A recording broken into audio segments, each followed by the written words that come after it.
बिस्मिल्लाहिर्रहमानिर्रहीम।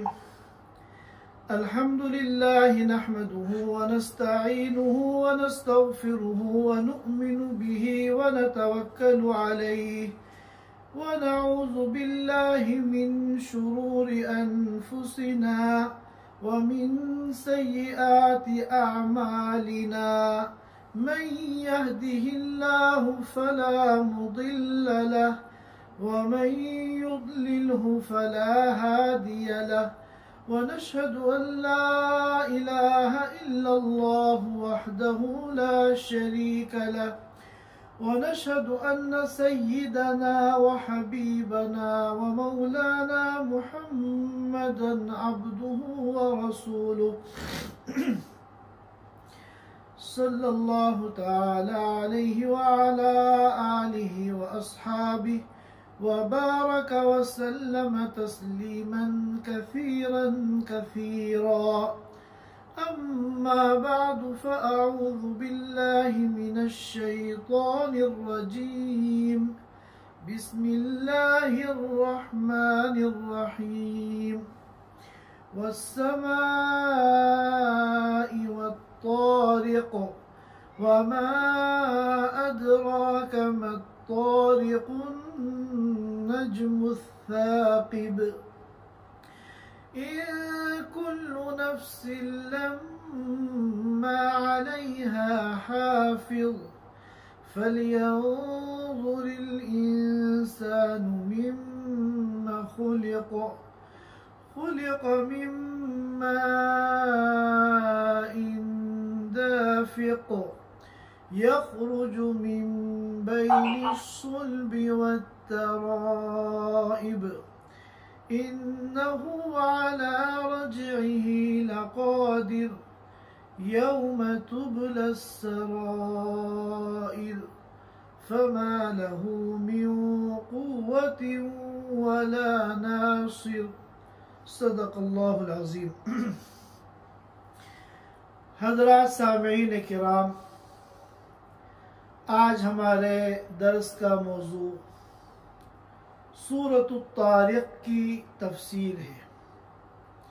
मैंने इस सूरत मुबारका की इब्तिदाई 10 आयतें आप हज़रात के सामने तिलावत की हैं। चुनाचे आज की इस मजलिस में हम इस सूरत की इब्तिदाई इन 10 आयतों को समझने की कोशिश करेंगे। ये सूरत मक्किया है। मक्का मुकर्रमा में क़ियाम के दौरान ये सूरत नाजिल हुई है। और इस सूरत के मक्की होने की 2 दलीलें हैं। एक दलील तो है इस सूरत का उसलूब, और इस सूरत का जो अंदाज है, आम तौर पर ये उसलूब मक्की सूरतों में पाया जाता है कि छोटी छोटी आयतें हैं और अक़ीदे आखिरत को इसमें एहतिमाम के साथ और अहमियत के साथ बयान किया गया है, जो आम तौर पे मक्की सूरतों का मौजू है। और दूसरी दलील इसके मक्की होने की खालिद उद्वानी रदियल्लाहु ताला अन्हु की रिवायत है, जिसको इमाम अहमद बिन हम्बल ने मुस्नद अहमद में और अल्लामा तबरानी ने रिवायत किया है, जिसमें फरमाते हैं हज़रत खालिद कि मैंने सक़ीफ़ के बाज़ार में आप सल्लल्लाहु अलैहि वसल्लम को ये सूरे तारिक़ पढ़ते हुए सुना है। जैसा कि आप हज़रात जानते हैं कि अल्लाह के रसूल सल्लल्लाहु अलैहि वसल्लम को जब मक्के वालों ने बहुत ज़्यादा परेशान किया और बहुत तकलीफ़ें पहुँचाई और तरह तरह की अज़ियतों का आपको दिन रात सामना करना पड़ता था, तो आप ताइफ तशरीफ़ ले गए। और आपका मकसद ये था कि मैं ताइफ वालों के सामने अपनी बात रखूँगा और अपनी दावत को पेश करूँगा। शायद ये लोग मेरी दावत को कबूल कर लें और इस दावत को दूसरों तक पहुंचाने में मेरे मुआविन बन जाए। इस उम्मीद पर आप मक्के से ताइफ तशरीफ ले गए थे, लेकिन आप सल्लल्लाहु अलैहि वसल्लम की दावत को कबूल करना तो दूर की बात, उन्होंने आपके साथ जो सलूक किया और आपको जो अजियत और तकलीफ़ पहुंचाई, ये एक तारीख़ है जो हम लोग सुनते हैं और पढ़ते हैं। तो वहाँ पर जब आप तशरीफ़ ले गए थे तो कबीला सकीफ़ का एक बाज़ार था। तो हज़रत खालिद रज़ियल्लाहु रज़ियल्लाहु ताला अन्हु फरमाते हैं कि मैंने आप सल्लल्लाहु अलैहि वसल्लम को देखा कि आप ताइफ के कबीला सकीफ़ के उस बाज़ार में या तो लाठी से टेक लगाकर, सहारा लगाकर, या अपनी कमान से सहारा लगाकर आप खड़े हुए हैं और ये सूरतुत तारिक की क़िराअत फरमा रहे हैं। यहाँ तक कि आपने पूरी सूरह तारिक की तिलावत फरमाई। हज़रत खालिद फरमाते हैं कि उस वक्त मैं ईमान नहीं लाया था और ईमान लाने से पहले उसी मौके पर मुझे पूरी ये सूरत याद हो गई थी। बाद में जब मैं ईमान लाया तो मैंने दोबारा इस सूरत को सुना। तो ज़माना कुफ्र में वो इस सूरत को याद कर चुके थे और ये दौरे मक्की है जब आप ताइफ तशरीफ़ ले गए थे। वहाँ उन लोगों ने आप पर जुल्म किया, आपको तकलीफ़ पहुँचाई। आज भी मस्जिद अद्दास, अभी पिछले दिनों जब हम उम्रे के लिए गए थे तो कसदन मक्के में क़ियाम के दौरान एक दिन हम लोग ताइफ गए इन्हीं मकामात की ज़ियारत के लिए। तो वहाँ वो मस्जिद अद्दास मौजूद है और वो बाग जहाँ पर आपको अंगूर का एक खोशा पेश किया गया था, और वो पत्थर भी वहाँ मौजूद है कि जब आप वहाँ से, उन लोगों ने आपको अज़ियत पहुँचाई और आप वहाँ से रवाना हुए तो जिस पत्थर पर बैठ के आपने आराम किया था थोड़ी बहुत देर, वो पत्थर भी वहाँ उसी तरह मौजूद है। गरचे उन लोगों ने एहतियातन उसके बारे में कोई ऐलान वगैरह नहीं लगा रखा है, ख़ास लोगों को मालूम है, वो जाते हैं तो उसकी ज़ियारत कर लेते हैं। हमारे साथ भी हमारे एक अज़ीज़ थे जो हमारे इस सफ़र में रहबर थे, उन्होंने उस पत्थर की ज़ियारत कराई। वहाँ एक मस्जिद बनी हुई है पुराने अंदाज की। उस मस्जिद के अंदर जो आखिरी सफ़ है जुनूब की तरफ, मशरिकी जुनूब में वो कोने में वो पत्थर है और वहाँ का जो कालीन है उसको उठाकर फिर उस पत्थर की ज़ियारत की जाती है। और फिर वहीं पर वो मकाम है जहाँ जिब्रील तशरीफ़ लाए थे और आपसे उन्होंने अर्ज़ किया था कि आप अगर इजाज़त दें तो तमाम अहले ताइफ को मैं हलाक कर दूँ, और आपने उनको जो है मना कर दिया था। ये सारे मकामात आज भी वहाँ मौजूद हैं।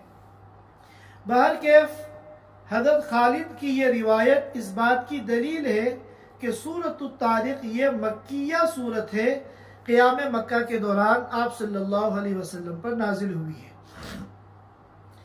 पहले हम इन आयतों का तर्जमा सुन लेते हैं, उसके बाद इंशाअल्लाह इनके मफ़हूम को समझेंगे।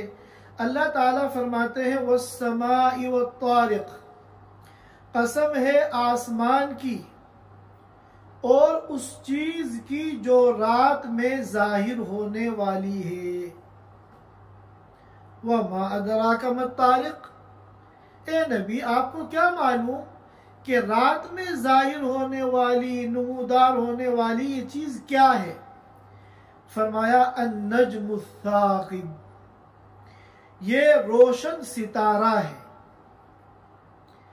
ये कसम है, इन दो चीज़ों की कसम खाकर, आसमान और सितारे की कसम खाकर अल्लाह ताला ने फरमाया इन कुल्लु नफ्सिन लम्मा अलैहा हाफिज, कोई भी इंसान ऐसा नहीं है जिस पर कोई निगरां या मुहाफिज फरिश्ता न हो। कोई भी इंसान ऐसा नहीं है कि जिस पर कोई एक निगरानी करने वाला या हिफाजत करने वाला फरिश्ता मुकर्रर न हो। फिर अल्लाह फरमाते हैं फलयंजुरिल इंसानु मिम्मा खुलिक, इंसान को चाहिए कि गौर करे, मिम्मा खुलिक, किस चीज से उसको पैदा किया गया। खुलिका मिम्मा इन दाफिक, इंसान को पैदा किया गया है मिन माइन, ऐसे पानी से, दाफिकिन, जो कूद कर निकलने वाला है, यखरुजु मिन बैनि सुल्बी वत्तराइब, जो इंसान की पीठ और सीने के दरमियान से निकलता है। यखरुजु, निकलता है, मिन बैनि सुल्बी वत्तराइब, पीठ और सीने के दरमियान से। इन्नहु अला रजइही लकादिर, बेशक वो जात इंसान को दोबारा जिंदा करने पर कादिर है। किस दिन? यौम तुबला सराइर, जिस दिन पोशीदा राजों को जाहिर कर दिया जाएगा। दिलों के अंदर जो पोशीदा बातें हैं, जो हर इंसान सिर्फ जानता है, उसके दिल की उन बातों को उसके अलावा कोई नहीं जानता दुनिया में। उन तमाम पोशीदा राजों को उस दिन जाहिर कर दिया जाएगा और उसको भी इम्तिहान और हिसाब व किताब के लिए पेश कर दिया जाएगा। फमा लहू मिन कुव्वतिन वला नासिर, चुनाचे उस इंसान के लिए न कोई कुव्वत होगी कि वो अपना दिफा कर सके, वला नासिर, और न कोई उसका मददगार होगा जो उसका ताउन कर सके। एक मरतबा और तर्जमा सुन लेते हैं। वस्समाई वत्तारिक, कसम है आसमान की और उस चीज की जो रात में नमूदार होने वाली है, जाहिर होने वाली है। वमा अदराका मत्तारिक, ए नबी आपको क्या मालूम कि रात में जाहिर होने वाली वो क्या चीज है। अन्नज्मुस साकिब, वो रोशन सितारा है। इन कुल्लु नफ्सिन लम्मा अलैहा हाफिज, कोई इंसान, कोई नफ्स ऐसा नहीं है जिस पर कोई निगरां या मुहाफिज, दोनों तर्जमे किए गए हैं, जिस पर कोई निगरानी करने वाला या मुहाफिज, हिफाजत करने वाला फरिश्ता मुकर्रर न हो। फलियंजुरिल इंसानु मिम्मा खुलिक, इंसान को चाहिए कि गौर करे, मिम्मा खुलिक, किस चीज से उसको पैदा किया गया। खुलिका मिम्मा इन दाफिक, इंसान को पैदा किया गया ऐसे पानी से जो कूद कर निकलने वाला है। यखरुजु मिन बैनि सुल्बी वत्तराइब, जो पीठ और सीने के दरमियान से निकलकर आता है। इन्नहु अला रजइही लकादिर, बेशक अल्लाह ताला उस इंसान को, जिसको एक मामूली पानी के कतरे से अल्लाह ने पैदा किया है, इन्नहु अला रजइही लकादिर, उसको दोबारा जिंदा करने पर वो कादिर है, यानी बदरजे ओला कादिर है। यौम तुबला सराइर, जिस दिन सीने के राजों को, पोशीदा राजों को जाहिर कर दिया जाएगा, ओपन कर दिया जाएगा। सारी दबी हुई जो फाइलें हैं उस दिन सब फाइलें खोल दी जाएंगी। फमा लहू मिन कुव्वा, चुनाचे उस दिन इंसान के लिए न कोई ताकत होगी, न कोई पावर होगी, वला नासिर, और न कोई उसका मददगार होगा। ये इन आयात मुबारका का तर्जमा है। अब हम इनकी तफसीर को समझ लेते हैं। अल्लाह ताला फरमाते हैं वस्समाई वत्तारिक, कसम है आसमान की और तारिक की। तारका यतरुकू के माना आते हैं रात में निकलना, रात में जाहिर होना, रात में आना, ये सारे माना है तारका यतरुकू के। और तारिक जो है ये इसमें फ़ाइल है। जैसे कतला यक्तुलू होता है कत्ल करना, और इसमें फ़ाइल होता है कातिल, कत्ल करने वाला। इसी तरह तारका यतरुकू के माने रात में निकलना, रात में जाहिर होना, और इसमें फ़ाइल आता है तारिक, कातिल के वजन पर रात में निकलने वाला।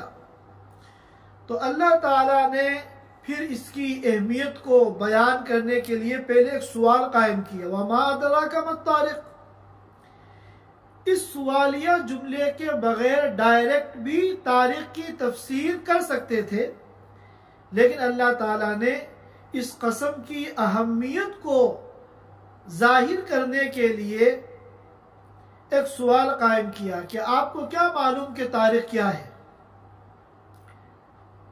फिर फरमाया अन नजमु साकिब, नज्म के माना सितारा, इसकी जमा आती है नुजूम। इसीलिए हम कहते हैं फुंदुक खम्सा नुजूम, 5 स्टार होटल। तो नुजूम के माना सितारे, और इसका वाहिद आता है नजमुन, एक सितारा। और साकिब, सक़ब यस्कुबु के माना आते हैं रोशन होना। और साकिब कहते हैं उस चीज को जिसकी रोशनी आर पार हो। और ये आर पार का जो मफहूम है ये इस वजह से बयान किया गया क्योंकि साकिब के एक माना आते हैं, सक़ब यस्कुबु के एक माना आते हैं सुराख करना। जब आप ड्रिल मशीन से सुराख करते हैं तो वो आर पार हो जाती है। तो इसलिए सक़ब यस्कुबु के 2 माना आते हैं, रोशन होना और सुराख करना। तो इन दोनों माना का लिहाज करते हुए साकिब का तर्जमा किया गया ऐसी चीज, ऐसी रोशन चीज जिसकी रोशनी आर पार है। और जाहिर है कि जितने भी अल्लाह पाक ने ये सितारे बनाए हैं ये सब रोशन है, और अल्लाह पाक ने इनको रोशनी अता की है। बाद हजरात ने कहा साकिब के दूसरे माना का एतबार करते हुए कि सुराख करने वाला, कि यहाँ नज्म से मुराद वो सितारा है जिसको शिहाबुल साकिब कहा गया है, जो शयातीन को मारा जाता है। जब शयातीन आसमान की बातें सुनने के लिए आसमान के करीब जाके कान लगाते हैं कि ऊपर की कुछ बातें हमें मालूम हो जाएं, तो उनको फरिश्ते वो शिहाब साकिब मारते हैं। तो जाहिर है कि जब वो मारते हैं तो उससे वो शयातीन जख्मी हो जाते हैं। तो आर पार करने में भी जख्मी करने का मफहूम पाया जाता है। जब किसी को जख्मी करते हैं, खंजर मारते हैं, तो वो आर पार हो जाता है। तो बाद लोगों ने तर्जमा किया कि वो सितारा जो जख्मी करने वाला है, सुराख कर देने वाला है जिस्म के अंदर। और जाहिर है कि ये वो सितारा है जिसको शिहाब साकिब कहा गया है, जो शयातीन को जिससे रजम किया जाता है, मारा जाता है, आसमान से दूर रखने के लिए, ताकि ये आसमान के करीब ना आए। बहरकैफ अगर हम कुरान पाक में गौर करें तो ये सितारे जो अल्लाह ताला ने इतनी बड़ी तादाद में बनाए हैं, जाहिर है कि अल्लाह की तो कोई भी मखलूक बेमकसद नहीं है। लेकिन अगर हम कुरान में गौर करें तो 3 मकासिद सामने आते हैं। 3 मकासिद के पेश नज़र अल्लाह ने इन सितारों को बनाया। एक मकसद तो है इन सितारों का आसमान को खूबसूरत बनाना, आसमान को डेकोरेट करना। चुनाचे रात में जब हम आसमान की तरफ देखते हैं तो सितारों की वजह से ऐसी लाइटिंग होती है जिससे आसमान खूबसूरत लगता है। चुनाचे इस मकसद को कुरान ने बयान किया, इन्ना ज़य्यना समाअ दुनिया बिमसाबीह, हमने आसमान दुनिया को मुज़य्यन किया है सितारों के जरिए। और दूसरा मकसद है सितारों का शयातीन को मारना, ताकि जो शयातीन आसमान के करीब आकर ऊपर की बातें सुनना चाहते हैं उनको आसमान से दूर रखा जाए। चुनांचे कुरान ने कहा वजअलनाहा रुजूमन लिश्शयातीन, और हमने ये सितारे बनाए हैं शयातीन को मारने के लिए। और तीसरा मकसद है इन सितारों का कि अहले दुनिया इनसे वक्त का अंदाजा लगाएं और रास्ता मालूम करें। चुनांचे आजकल तो घड़ियां हैं लोगों के पास, रात में किसी वक्त आँख खुलती है और हम ये जानना चाहते हैं कि भाई कितनी रात हो गई है, तो हम अपनी घड़ी में टाइम देख लेते हैं। लेकिन पुराने जमाने के अंदर जो बड़े बूढ़े होते थे वो आसमान को देखकर टाइम बता दिया करते थे, सितारों की नकलो हरकत से वो बता दिया करते थे कि इतनी रात हो गई।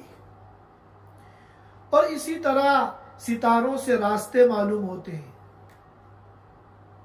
खास तौर पे अगर रात का सफर हो और समंदरी सफर हो तो वहां तो ना सड़कें हैं, ना इमारतें हैं और ना पहाड़ हैं, रास्ते को जानने की कोई चीज नहीं है, ताहद नजर पानी ही पानी है। तो वहां भी जो है सितारों से नेविगेशन का काम लिया जाता था और रास्ता मालूम किया जाता था। इसको कुरान ने बयान किया वबिन्नज्मि हुम यहतदून, और सितारे से वो लोग रास्ता हासिल करते हैं। बहरकैफ ये 3 मकासिद हैं जो अल्लाह रब्बुल इज़्ज़त ने कुरान पाक में बयान किए हैं इन सितारों से, इन सितारों के लिए। ये कसम है। अब नंबर है जवाब कसम का, क्योंकि कसम खाकर किसी बात को मुअक्कद किया जाता है,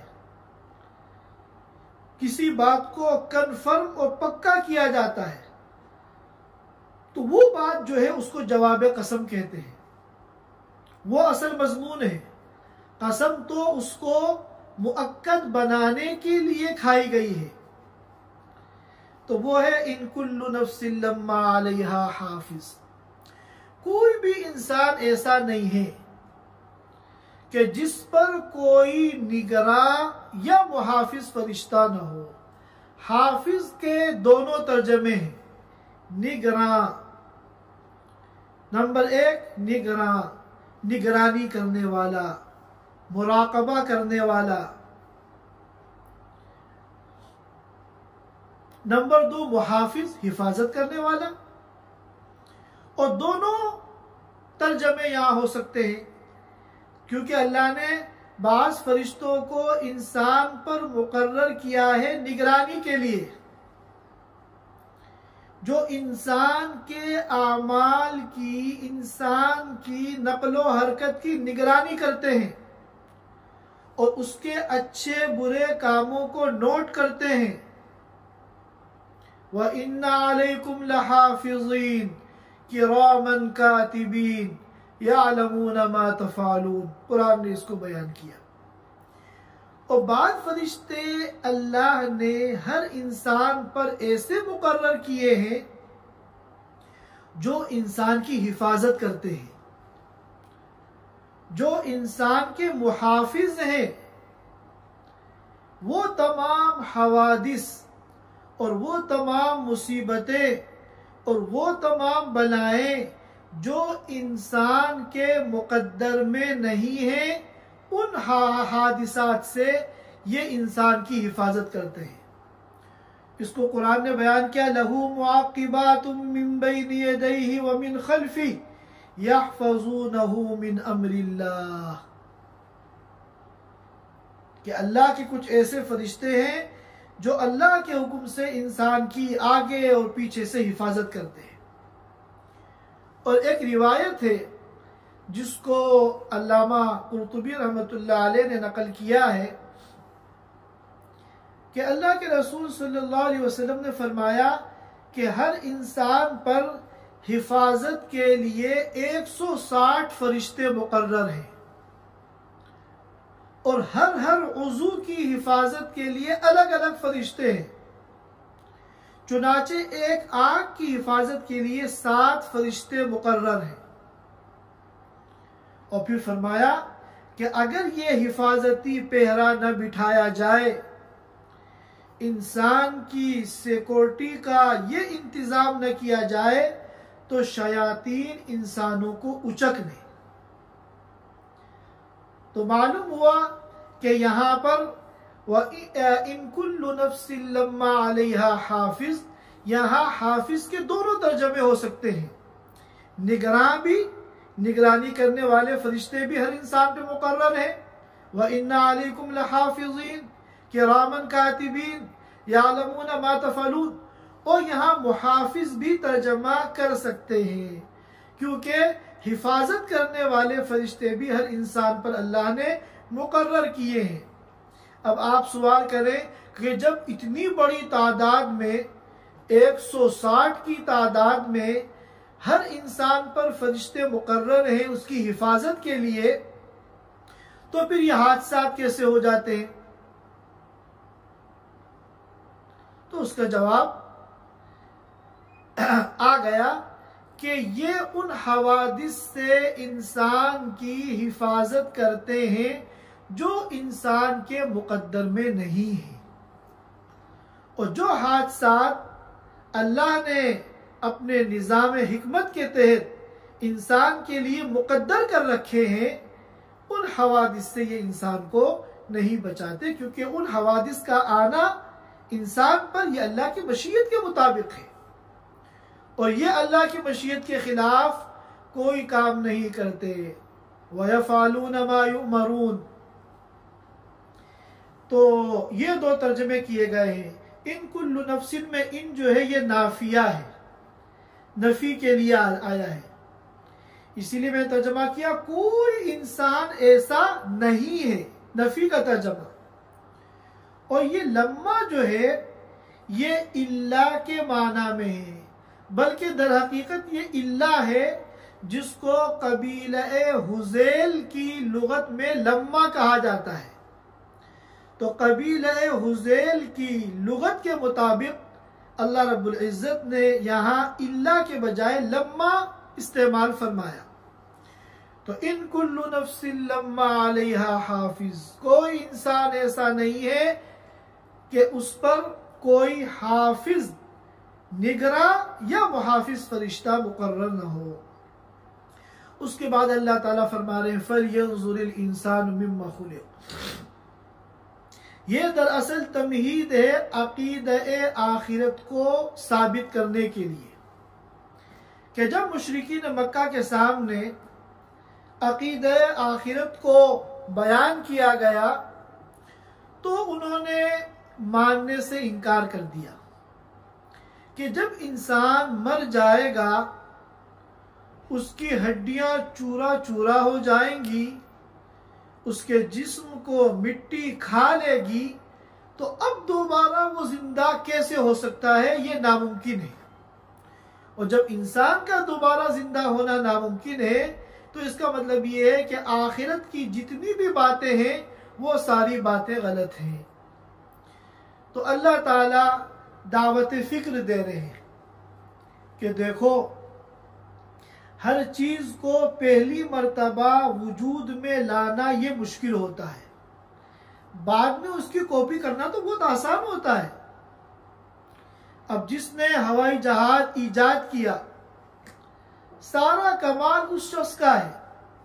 अब बाद में दुनिया रोजाना सैकड़ों जहाज कॉपी कर रही है, बना रही है, ये कोई कमाल नहीं है। फिर तो कारखानों में बगैर पढ़े लिखे लोग बैठकर उन मसनूआत को बना लेते हैं। सारा कमाल उस साइंसदान का होता है जिसने सबसे पहले वो चीज ईजाद की है। तो अब गौर करो कि अल्लाह ताला ने जब इंसान को पहली मर्तबा पैदा कर दिया, तो अब दोबारा जिंदा करना यह कोई मुश्किल काम नहीं है। दोबारा जो जिंदा करना ये तो पहले से ज्यादा आसान है, जिसको कुरान ने एक मौके पे कहा, वहुवल्लज़ी यब्दउल खल्क़ सुम्मा युईदु, वही वो जात है जो पहली मर्तबा पैदा करती है, सुम्मा युईदुहु, फिर वो दोबारा जिंदा करेगी, वहुवा अहवनु अलैहि, दोबारा जिंदा करना उस पर पहले के मुकाबले में और ज्यादा आसान है। गर्चे अल्लाह के लिए तो सब आसान है, कोई मुश्किल नहीं है, लेकिन ये बात समझाने के लिए कही जा रही है कि पहली मर्तबा किसी चीज को वजूद में लाना ये मुश्किल होता है, बाद में कॉपी करना तो आसान होता है। अब इंसान की तख्लीक पे गौर करो, फलयंजुरिल इंसानु मिम्मा खुलिक, इंसान को चाहिए कि गौर करे, मिम्मा खुलिक, किस चीज से उसको पैदा किया गया, खुलिका मिम्मा इन दाफिक, उसको ऐसे अब पानी से यानी माद्दे मनविया से पैदा किया जो कूद कर निकलता है, यखरुजु मिन बैनि सुल्बी वत्तराइब, जो सुल्ब कहते हैं पीठ में जो रीढ़ की हड्डी होती है उसे सुल्ब कहते हैं, और तराइब जमा है तरीबा की, और तरीबा कहते हैं पसली की हड्डी को।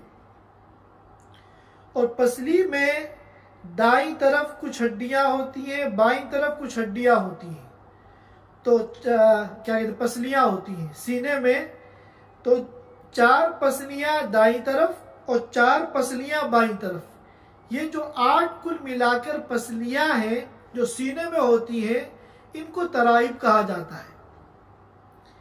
बाद हजरात ने ये तफसीर की कि मर्द का जो मादा निकलता है वो पीठ की हड्डी यानी रीढ़ की हड्डी से निकलता है, और औरत का जो मादा आता है वो सीने से यानी पसलियों से निकलकर आता है। ये लेकिन ये कौल जो है काबिल तावील है, काबिल तोजी है। जो राजे कौल है और माहिरीन तिब अतिब्बा की तहकीक के मुताबिक है, वो ये है कि ये जो मादा आता है इंसान के पूरे जिस्म से कशीद कर आता है, और ख़ास तौर पर इसमें जो इंसान का उज़्व इन्वॉल्व होता है, इस्तेमाल होता है, यूज़ होता है, वो दिमाग है। यही वजह है कि जो लोग ज़्यादा सेक्स करते हैं तो उनका दिमाग जो है वो कमज़ोर होना शुरू हो जाता है। तो ये पीछे इंसान के पीठ है और आगे सीना है, मुराद इससे पूरा जिस्म है। यहाँ से पूरे जिस्म से कशीद कर ये मादा आता है और एक ख़ास मौके पर ख़ास कैफियत के साथ ये बाहर निकल जाता है। तो जिस अल्लाह ने इंसान को एक मामूली से कतरे से पैदा कर दिया, तो अब दोबारा जिंदा करना उसके लिए कोई मुश्किल नहीं है। इन्नहु अला रजइही लकादिर, बेशक वो इंसान को दोबारा जिंदा करने पर बदरजे ओला कादिर है। सारा मसला जो होता है वो तो पहली मर्तबा होता है, बाद में उसको दोबारा जिंदा करना ये कोई मुश्किल काम नहीं है। यौम तुबल सराइर, और ये दोबारा जिंदा कब किया जाएगा? क़यामत के दिन, जिस दिन के सराइर को जाहिर कर दिया जाएगा। सराइर जमा है सरीरा की, और सरीरा कहते हैं वो राज जो पोशीदा हो। तो इंसान के बहुत से आमाल तो लोगों को नजर आते हैं जो आमाल जाहिरा कहलाते हैं, लेकिन आमाल की एक पूरी दुनिया उसके दिल के अंदर होती है। उसमें अकायद हैं, अज़ाइम हैं, इरादे हैं, अफकार हैं, ख्यालात हैं, जो नेक भी हो सकते हैं और फासिद भी हो सकते हैं। तो दिल की दुनिया में जो चीजें हैं वो दुनिया में उस इंसान के अलावा कोई और नहीं जानता। चुनाचे यहाँ की अदालतों में जो भी केस चलते हैं उनमें कोई भी उस जुर्म की बुनियाद पर केस नहीं चल सकता जो जुर्म उसके दिल के अंदर पोशीदा है। अकायद बातिला हैं या गुमराह कुन अफकार हैं या बुरे इरादे हैं, अज़ाइम हैं, फासिद ख्यालात हैं, इन पर कहीं केस नहीं चलता, क्योंकि दिल की दुनिया में जो चीज़ें हैं वो इंसानों को नहीं मालूम। लेकिन अल्लाह के दरबार में और आखिरत की अदालत में जहां इंसान के आमाल ज़ाहिरा का हिसाब किताब होगा, वहीं इन आमाल बातिना का भी हिसाब किताब होगा। इनकी भी फाइलें तैयार हैं और उन फाइलों को उस मौके पर ओपन किया जाएगा। यौम तुबला सराइर, जिस दिन के पोशीदा राजों को जाहिर किया जाएगा। और ये वही मजमून है जो इससे पहले आ चुका है, वह हुस्सिला मा फिस सुदूर, जाहिर कर दिया जाएगा उन बातों को जो इंसान के सीनों में है। फमा लहू मिन कुव्वतिन वला नासिर, दुनिया में तो इंसान के खिलाफ अगर केस हो जाता है तो कुछ उसके अंदर भी पावर होती है अपना दिफा करने की। खुद भी इंसान अपना दिफा कर लेता है, और अगर खुद वो ये महसूस करे कि मैं कमज़ोर हूँ, दिफा नहीं कर पाऊंगा, तो उसको मददगार मिल जाता है, एडुकेट कर लेता है, वकील कर लेता है। वो वकील जो है फिर उसकी मदद करता है अदालत में, केस के दौरान उसका मददगार बन जाता है। वहां पर न तो अपने अंदर कोई ऐसी एनर्जी और पावर होगी कि अपना कोई दिफा कर सके, और न वहां कोई वकील मिलेगा, न कोई मददगार होगा। फमा लहू मिन कुव्वतिन वला नासिर, वहां न खुद कोई पावर होगी उसके पास कि वो अपना दिफा कर सके, वला नासिर, और न वहां कोई उसका मददगार होगा। ये चंद बातें थी जो इन आयत मुबारका के मुताल्लिक़ अर्ज़ करनी थी। इंशाअल्लाह आयत नंबर 11 से आखिर सूरत तक अगले जुमे को इंशाअल्लाह हम लोग समझेंगे। अल्लाह ताला हम सबको इल्म नाफ़िअ और अमल सालिह की तौफ़ीक़ अता फरमाए। व आखिर दअवाना अल्हम्दुलिल्लाहि रब्बिल आलमीन। Thanks for watching. Don't forget to like, comment, share and subscribe to Al Wahid channel.